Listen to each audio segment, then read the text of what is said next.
കുടുംബശ്രീയുടെ പുതിയ എപ്പിസോഡിൽ സുസ്മിതയുടെ പദ്ധതി അവിടെ വിജയിക്കുകയാണ്. ശാലിനി ഭാമ നിശ്ചയത്തിന് വിടുന്നില്ല. അതേസമയം കുടുംബശ്രീ വീട്ടിൽ നിശ്ചയത്തിനായി രാവിലെ എത്തുകയാണ് രാജീവും അമ്മയും അമ്മാവനും. വരണം വിജയലക്ഷ്മി എന്ന് വിളിച്ച് ശാരദ അമ്മ അവരെ അകത്തേക്ക് വിളിക്കുകയാണ്. ഏറെ സന്തോഷിച്ച് അകത്തേക്ക് വരുന്ന വിജയലക്ഷ്മി ഒരുങ്ങി നിൽക്കുന്ന ശാരികയെ കണ്ട് പറയുകയാണ്, പൂവയ്ക്ക് വെച്ച് മോളങ്ങ് സുന്ദരിയായല്ലോ. എന്നാൽ അതേസമയം ശാരദാമ്മ ശാലിനി എന്താ വരാത്തതെന്നും പറഞ്ഞ് ആലോചിച്ച് നിൽക്കുകയാണ്.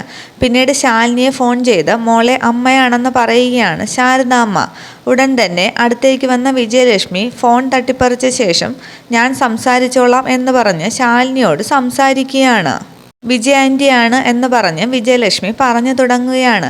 ഇവിടെ ഒരു നിശ്ചയം നടക്കുന്ന കാര്യം പറഞ്ഞിരുന്നല്ലോ. ആദ്യമേ ഞാൻ സൂചിപ്പിച്ചിരുന്നു നീ ഉണ്ടെങ്കിലേ അത് നടക്കുകയുള്ളൂ എന്ന്. പക്ഷെ ഇവിടെ വന്നപ്പോൾ നിന്നെ എവിടെയെങ്ങും കാണാനില്ല. എവിടെയാ നീ എന്ന് ചോദിക്കുകയാണ് വിജയലക്ഷ്മി. എന്നാൽ മറുപടിയില്ലാതെ എന്തു പറയണമെന്ന് ആലോചിച്ച് നിൽക്കുകയാണ് ശാലിനി. ഇത്രയുമാണ് വന്നിട്ടുള്ള പ്രൊമോയിൽ കാണിക്കുന്നത്. Okay, thank you.